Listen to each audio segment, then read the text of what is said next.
매일 아침 책 읽기로 하루를 시작하는 행복 습관, 미라클 독서입니다. 오늘 함께 읽어볼 책은 5가지 소득으로 총자산 100억을 만든 월급쟁이 부자의 머니 파이프라인, 루지 지음 위즈덤 하우스에서 펴낸 책입니다.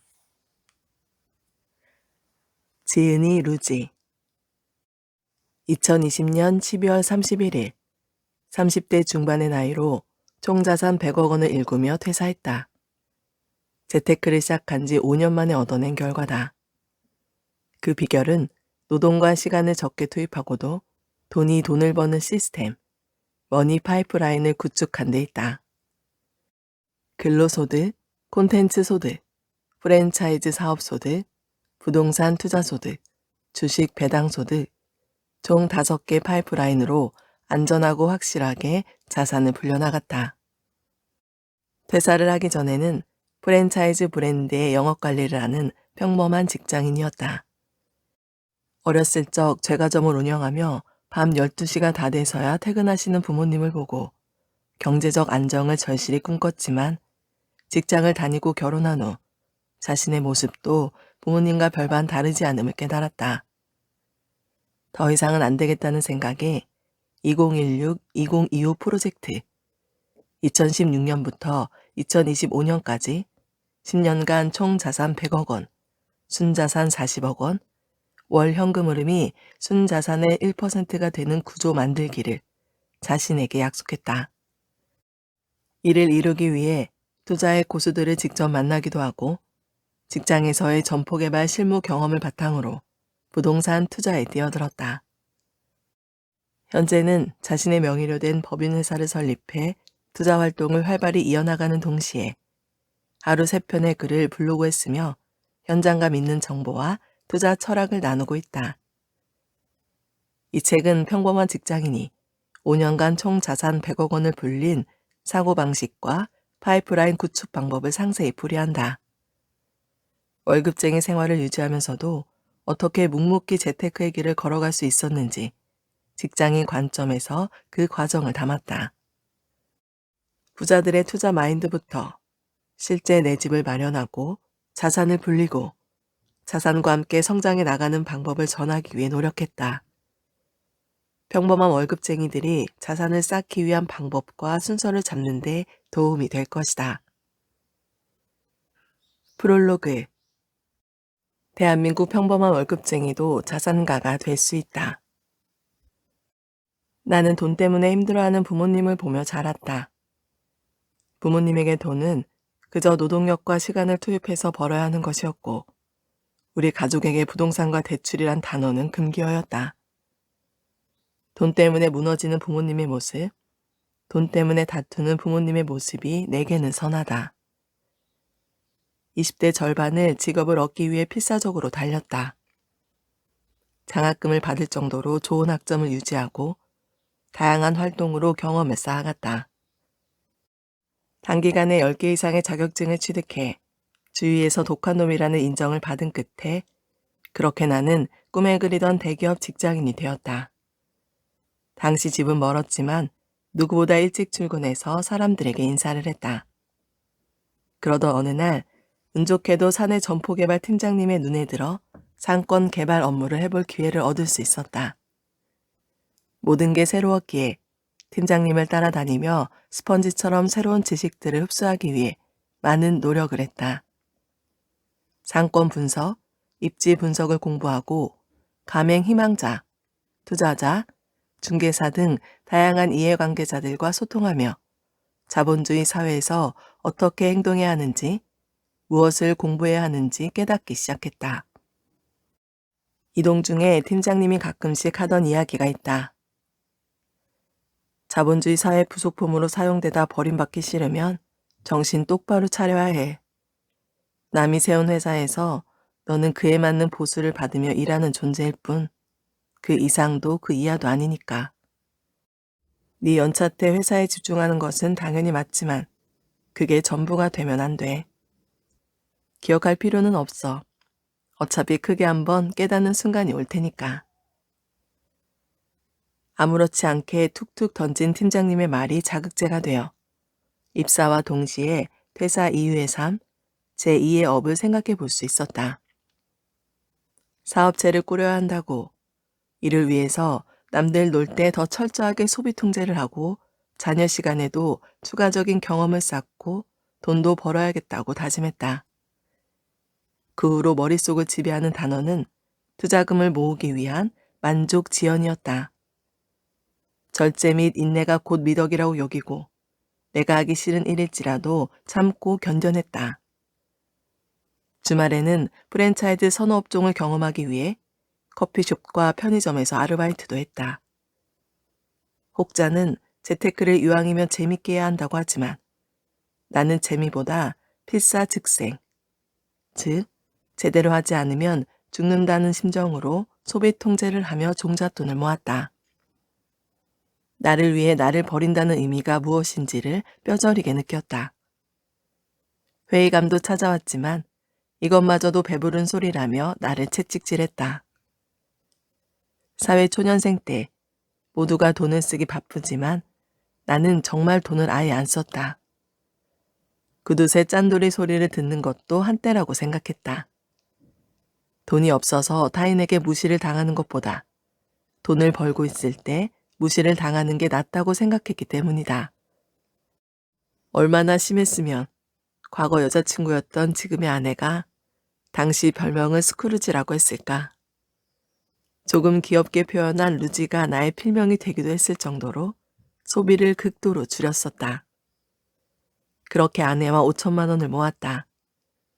그 5천만 원 종잣돈에 각자 신용대출을 더해서 투자를 시작할 수 있었다. 우리는 지금 자본이 지배하는 자본주의 사회에 살고 있다. 하지만 보통 사람들은 돈 앞에서는 고상한 척하고 돈이 급하지 않은 것처럼 행동하는 데 에너지를 쏟는다. 그러면서 회사에서 하기 싫은 일을 묵묵히 불평불만 다 참아내며 일한다.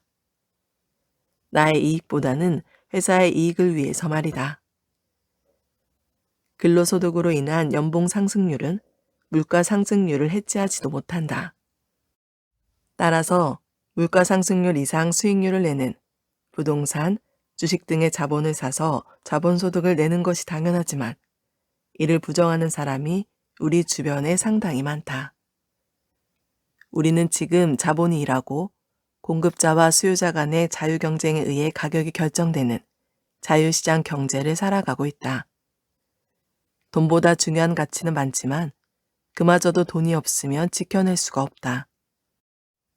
원시시대는 주변 도구의 자재들을 수단으로 활용해서 불을 지펴 의식주를 해결했다면 지금 자본주의 시대는 돈을 수단으로 여기고 시간을 확보해 내가 하고 싶은 일을 원하는 장소에서 할 수 있는 시스템을 만드는 데 써야 한다. 돈보다 중요한 가치가 많다고 해서 돈을 멸시하고 시스템을 만드는 노력을 소홀히 한다면 내가 숭고하다고 여겼던 가치들을 지켜내지 못하는 순간을 마주할 것이며 그때 본인이 멸시한 돈이라는 녀석이 가장 큰 가치로 다가올 것이다. 그 가치를 지키기 위해 돈을 공부하는 것이고 그 돈을 공부하는 과정에서 다양한 현금 흐름 시스템과 자산 증식을 위한 기술들을 쌓아가야 한다. 이 책은 가진 것 하나 없던 내가 5년간 총 자산 100억 원을 불린 사고방식과 파이프라인 구축 방법을 풀이한 책이다.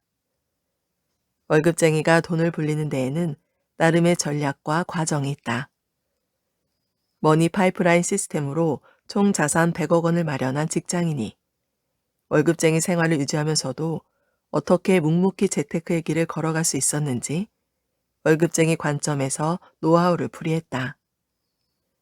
부자들의 투자 마인드부터 실제 내 집을 마련하고 자산을 불리고 자산과 함께 성장해 나가는 방법을 담으려고 노력했다. 평범한 직장인들이 자산을 쌓기 위한 방향과 순서를 잡는 데 도움이 될 거라 믿는다. 나 또한 기업 분석을 잘하는 것도 아니고 부동산 투자 시 다른 전문가들처럼 수많은 데이터를 보는 것도 아니다.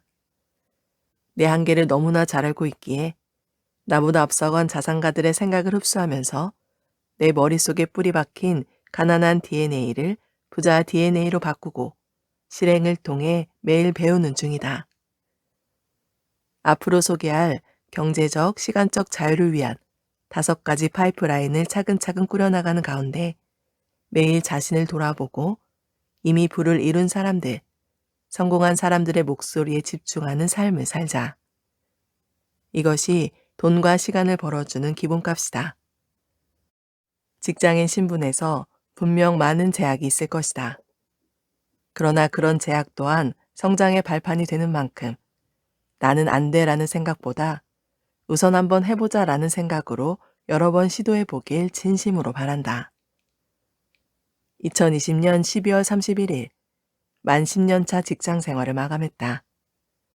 남들처럼 경제적, 시간적 자유를 달성하고 퇴사를 했다고는 할 수 없다.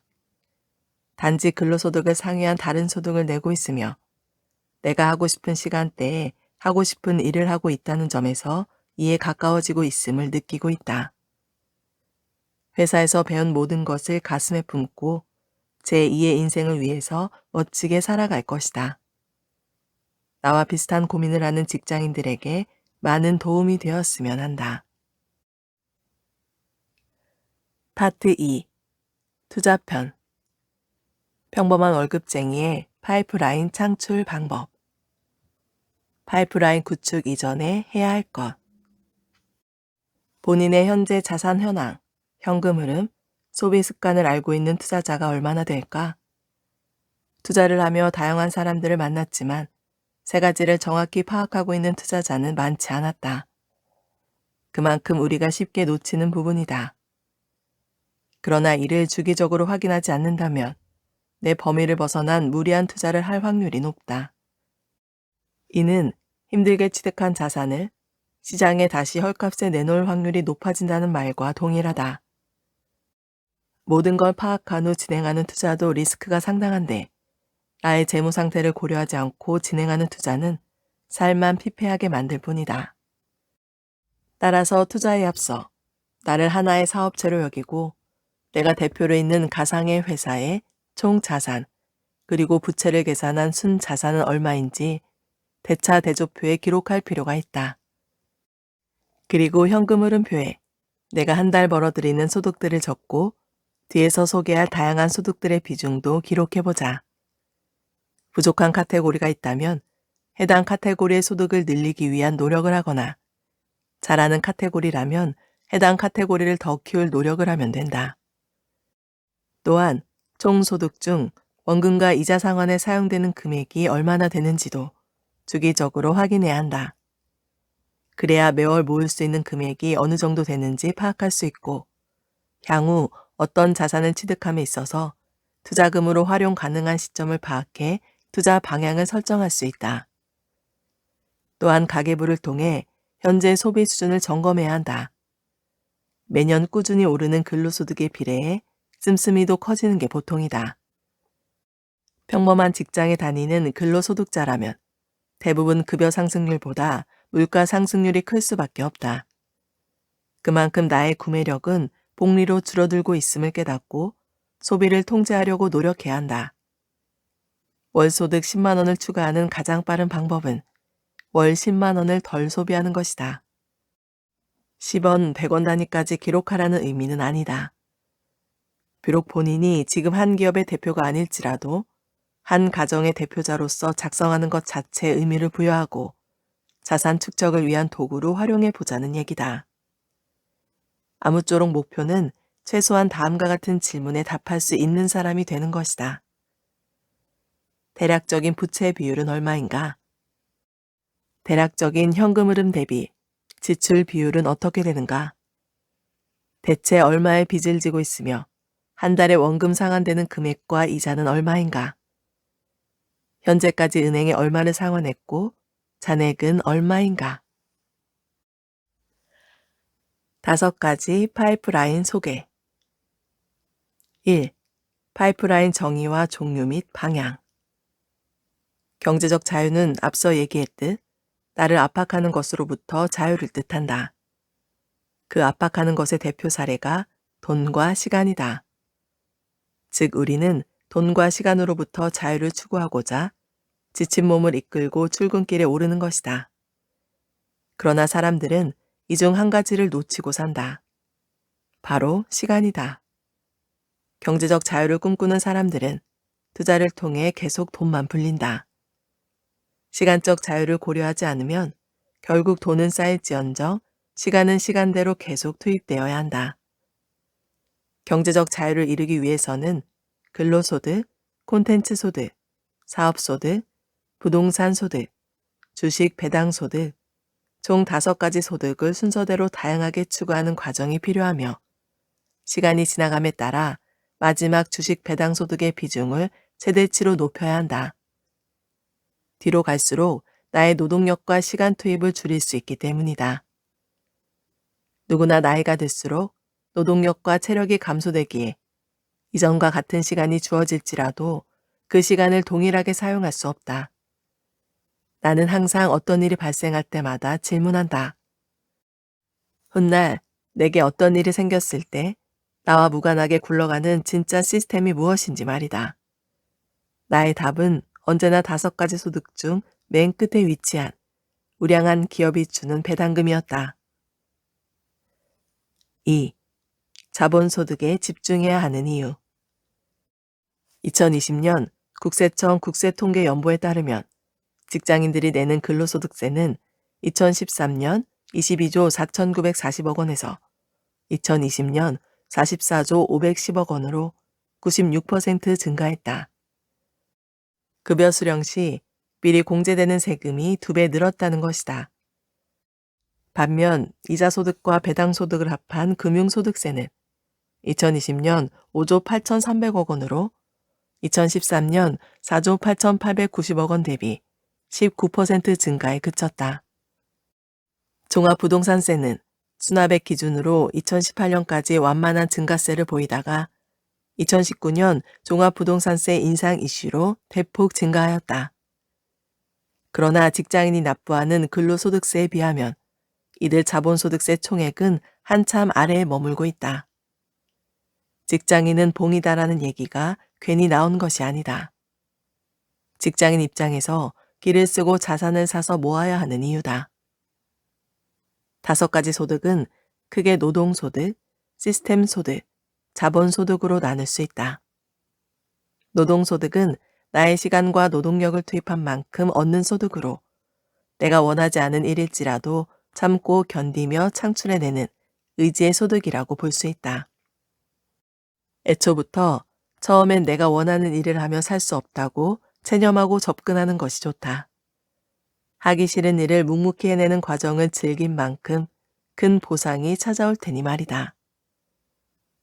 시스템 소득은 초반에 나의 노동력과 시간이 투입되지만 시간이 지날수록 점차 나의 노동력과 시간 투입량과 무관하게 벌어들이는 소득을 뜻한다. 시스템 소득도 초반 노동력, 자본금 투입이 필수적이다. 투입 가능한 자본금 규모에 따라 방향이 달라질 뿐이다.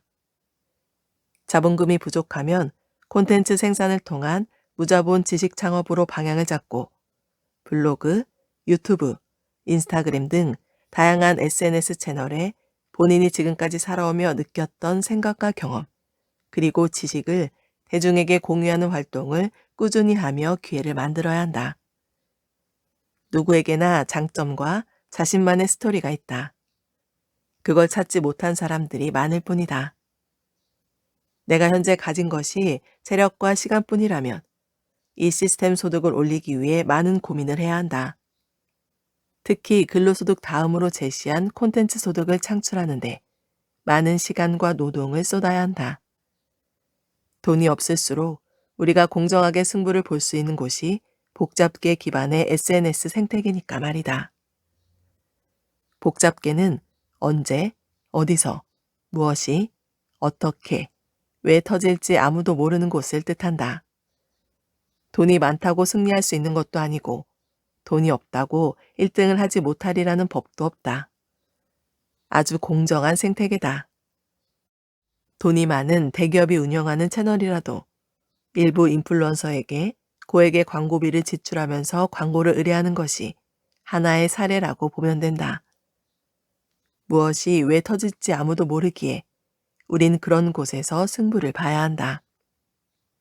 작게 작게 꾸준히 하나씩 도전하고 실패하면 다른 방식으로 재도전하면서 확률 싸움을 해야 한다. 내가 가진 돈이 많다면 컨텐츠 영역을 뛰어넘어 사업소득과 임대소득을 추구하고 거기서 얻은 지식과 경험을 컨텐츠로 녹여내도 된다. 하지만 우리 대부분은 평범한 월급쟁이 아닌가? 본인이 지극히 평범하다면 오프라인에서 경쟁하기보다는 비범해질 수 있는 콘텐츠 활동에 집중해보자. 컨텐츠가 바탕이 된 상태로 사업소득과 임대소득을 올린다면 성공할 확률을 매우 높일 수 있다. 사업과 부동산은 인맥이 굉장히 중요한데 앞서 구축한 인맥 기반 SNS 활동이 이를 빛나게 해줄 것이다. 이렇게 얻은 제2의 소득을 시스템 구축에 활용하거나 나보다 오래 살았고 나보다 오래 살 1등 기업들에 투자하는 쪽으로 자산을 배치해야 한다. 나보다 똑똑하고 돈 많은 사람 옆에 붙어야 콩고물이라도 떨어지듯 본인 실력을 빨리 깨닫고 부족할수록 이들 기업의 지분을 사서 부의 사다리에 올라타는 것이 핵심이다. 결국 내 노동력과 시간 투입을 최소화할 수 있는 완벽한 자본소득은 기업의 배당이다.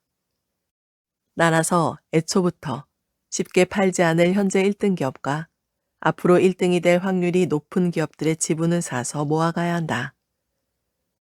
앞으로 주식 투자는 용돈벌이 수단이 아니라 노후 준비 수단임을 깨닫고 단기 매매를 통한 차익 추구보다 쉽게 팔지 않을 각 업종 1등 기업들을 한 주라도 더 보유하는 쪽으로 생각을 바꿔보자. 다른 자산과 달리 보유를 지속한다고 해서 보유세를 내는 것도 아니기 때문이다. 시세 차익의 누계로 부자가 된 사람은 극히 드물다는 사실을 기억하며 앞으로 자산을 매수할 때 아래 2가지 질문에 답을 해보자. 나의 노동력과 시간 투입을 줄여줄 수단인가? 어떤 장세가 펼쳐져도 쉽게 팔지 않을 자산이 맞는가? 자산의 변동성에 대처하는 자세. 노동으로 벌어들이는 소득과 자본으로 벌어들이는 소득을 분리하는 게 정말 중요하다. 나는 그냥 일을 한 만큼 돈을 받지만 자산은 변동성을 견뎌낸 만큼 돈을 벌어들이기 때문이다. 또한 내 노동의 가치를 지키기 위해서라도 둘을 분리해야 한다. 예를 들어 오늘 내가 출근해서 하루에 10에서 20만 원을 버는데 이렇게 벌어서 뭐해? 오늘 하루 부동산이나 주식 가격의 출렁거림이 몇백만 원에서 몇천만 원, 더 나아가 몇억 원인데 라고 생각하면 답이 없다. 반대로 투자한 자산 가격이 급등해서 나의 노동 가치를 스스로 깎아내릴 수도 있다. 가장 기초가 되는 근로소득을 스스로가 하찮게 여길 가능성이 높기 때문이다. 함께 일하는 누군가가 이를 인지하여 내가 쌓아온 노동의 가치를 동네방네 훼손시킬 가능성은 물론이고 말이다. 노동소득과 자본소득을 분리하는 건 어렵겠지만 그럼에도 이를 반드시 분리해서 자산시장이 오르고 내리는 것과 무관하게 평소처럼 내 몽뚱이를 굴릴 수 있는 토대를 각자 만들어 가야 하는 이유다. 도저히 못 견디겠다면 부자 마인드, 투자 마인드를 더 쌓고 투자에 임하자. 본인 체력이 안 되는 상황에서 뒤처졌다는 생각에 급하게 달리면 피땀 흘려 번 노동소득을 타인에게 내어줄 뿐이다. 자산 변동성에 너무 마음 쓰지 말고 걔는 걔고 나는 나다라는 식으로 사고를 분리해 시장에 참여하자.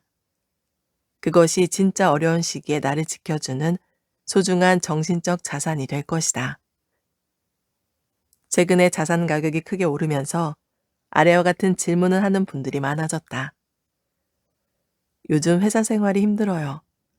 현재 자산이 얼마쯤 되는데 회사를 관둬도 될까요? 이 질문에 나는 본인만이 답을 알고 있다고 답변을 하곤 했다. 이러한 질문을 했다는 것 자체가 사실 준비가 덜 되었다고 봐야 한다. 자산 규모도 중요하지만 그 자산을 지켜내기 위한 체력이 더 중요하다. 그 체력은 매월 정기적으로 나오는 현금 흐름과 생활 패턴에 있다. 자산 규모를 떠나서 내가 직장을 그만두었을 때 아무것도 하지 않아도 생활이 유지될 수 있는 별도의 현금 흐름이 있는지, 그리고 이전의 생활 패턴을 유지할 수 있는지가 중요하다. 이런 점에서 나는 항상 부족함을 느꼈다. 스스로 만족하지 못했다. 일과 투자, 둘을 병행하며 시간을 쪼개서 사용하던 패턴이 무너질 것 같았고, 고정적으로 나오는 급여가 중단됨에 따른 나비 효과가 불어닥치지 않을까 하는 두려움도 있었다. 자산 규모와 관계없이 본인이 유지하던 패턴을 단숨에 버리는 것은 쉽지 않기 때문이다. 나의 자산 규모가 커진다고 현재 내가 누리는 것들을 내칠 생각을 하기보다는 직장인 더하기 투자자 신분을 유지하기 위한 나름의 전략을 모색해야 한다. 자산 변동성에 흔들리지도 말고 회사에서 단기 성과가 좋지 않다고 힘들어하지도 말자. 혹시 한쪽의 결과가 좋지 않다고 다른 한쪽에 그 영향이 미친다면 아직 때가 아님을 느끼고 더 치열하게 삶을 대하자. 나 역시 그렇게 생각하며 자산 규모와 무관하게 시간을 기다리며 하루하루를 보냈다. 꾸자 사모란. 부동산, 주식 투자를 언급하기에 앞서 내가 자주 쓰는 한 가지 용어를 짚고 넘어가려고 한다. 바로 꾸자 사모다.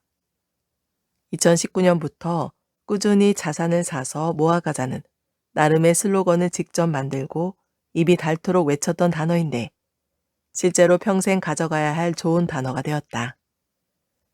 꾸자 사모는 투자의 영역에서 자산을 사서 모아가는 것은 물론이고 투자 행위에 따른 경험치도 축적해 가야 한다는 것을 뜻한다. 우리는 지금까지 투자를 잘못 배웠다. 지금도 우리는 돈이 부족하기에 단기 거래, 즉 트레이딩을 통해서 자금을 불려야 한다는 얘기를 자주 듣는다. 이는 반은 맞고 반은 틀리다. 반대로 말하면 내가 지금 말하는 것도 반은 틀리고 반은 맞다는 얘기다. 하지만 자신이 직장 생활을 병행한다는 이유나 기간 및 세력보다 정보가 적다는 가정하에 단기 투자로 자산을 사고 팔기보다는 기본적으로 여윳돈 자금을 꾸준히 기계적으로 투입하면서 시간의 힘을 빌리는 것이 바람직하다. 인피니티 투자자문의 박세익 전무가 이런 얘기를 했다. 나는 항상 IQ가 80이라고 생각하고 시장에 참여한다. 맞다. 바로 우리에겐 이런 마인드가 필요하다. 우리는 미래를 알 수 없으며 지금 보이는 지표들을 근거로 기업의 가치를 파악하는 것도 답이 될 수는 없다. 내 능력을 믿지 말고 자본주의 사회 기본값인 시간의 힘을 빌려 나보다 오래 살았고 앞으로도 오래 살 증거가 있는 1등 기업에 나의 노동력과 시간을 갈아 넣어 얻은 소득 중 일부를 떼어내 꾸준히 불입하는 것이 중요하다. 그리고 더 나아가 앞으로는 세상을 바꾸는 데 일조하는 혁신 기업에 투자 비중을 획기적으로 늘려야 한다. 테슬라와 같은 기업의 말이다. 주식뿐 아니라 부동산도 마찬가지다. 그러나 부동산은 법인이 아닌 이상 기본적으로 단기 투자가 어렵다는 점에서 조금 다르게 접근해야 한다. 부동산은 애초부터 단기 투자가 어려운 분야지만 나는 여기에 일부러 더 사고 파는 거래를 어렵게 만드는 작업을 해왔다. 오히려 매수할 때부터 해당 부동산의 가치를 이 수준까지는 끌어올릴 것이고 그 수준이 되면 매도하는 것이 아니라 증가된 담보 가치를 활용해 대출을 일으켜서 반전세 또는 월세로 전환해 현금 흐름을 내는 수단으로 만드는 계획을 세웠다. 부동산 투자를 하는 이유는 레버리지 활용이 용이하기 때문이고 따라서 레버리지를 일으켜 최소 비용을 투입해 보유 기간을 길게 가져가는 식의 투자를 해야 한다는 것이 나의 관점이기 때문이다. 이렇듯 팔아야만 수익을 얻는 것이 아니라 보유함에 따라 수익을 누적해가는 구조로 만들어야 한다. 내 능력이 부족할수록 그리고 앞서 설명한 복잡계 논리대로 미래를 예측할 수 없다는 사실을 인정하고 더 다양한 값을 장기간에 걸쳐 가져가겠다고 다짐해보자. 투자 타이밍을 재는 것이 아니라 하루라도 빨리 투자해서 하루라도 오래 사는 것에 초점을 맞춰야 한다. 워렌 버핏도 60세 이후부터 순자산이 급격히 증가하기 시작했다. 아래 그래프를 보자. A, B 모두 원금은 1,000만 원으로 동일하다. A는 이후로 추가 불입을 하지 않았으며 B는 매년 1,000만 원씩 10년간 불입했다. 해당 금액을 미국 시장에 투자한다고 가정하고 미국 대표 지수인 S&P 500 지수에 연평균 수익률 7%를 적용해 보았다. 10년간 A는 추가 0원, B는 추가 원금 1억 원을 불입했으나 10년 뒤 평가 금액은 A는 약 1,967만 원, B는 약 1억 4,783만 원으로 A는 약 967만 원, B는 약 4,783만 원이 불어났다. 10년 후부터는 두 가지 경우 모두 추가 불입하지 않았으나 그 격차는 더 크게 벌어져 50년 뒤 A는 약 2억 9,457만 원, B는 약 22억 1,376만 원이라는 평가 금액이 예상된다. 현재 본인이 20대라면 앞으로 매년 1,000만 원씩 10년간 총 1억 원을 나누어 꾸준히 미국 시장에 추가 불입하는 것만으로도 50년 뒤 70세가 되어 제2의 인생을 시작할 때 약 22억 원의 평가 금액을 얻을 수 있다. 또한 미국 S&P 500 배당 수익률인 1.5%를 적용했을 때 연간 3,300만 원의 배당금을 받을 수 있으니 월 평균 275만 원을 수령할 수 있다. 즉, 배당만으로 노후를 즐길 수 있다는 것이다. 중요한 점은 10년 더 빨리 시작하거나 10년 더 투자 기간을 늘리면 평가 금액의 2배가 되고 배당금도 2배가 된다는 것이다. 연수익률 7%를 10년간 유지하면 2배가 된다는 법칙이 바로 7이 법칙 아닌가? 이렇게 수익률을 극대화하기 위해서는 초반에 꾸준히 돈을 불입하고 투자 시기를 앞당기거나 오래 살아서 투자 기간을 늘려야 한다. 지금이 인생에서 가장 젊은 날인 만큼 당장 투자를 시작해야 하는 이유이자 투자 체력과 함께 건강을 챙겨야 하는 이유이기도 하다. 오늘 미라클 독서는 여기까지 읽도록 하겠습니다. 오늘도 감사합니다.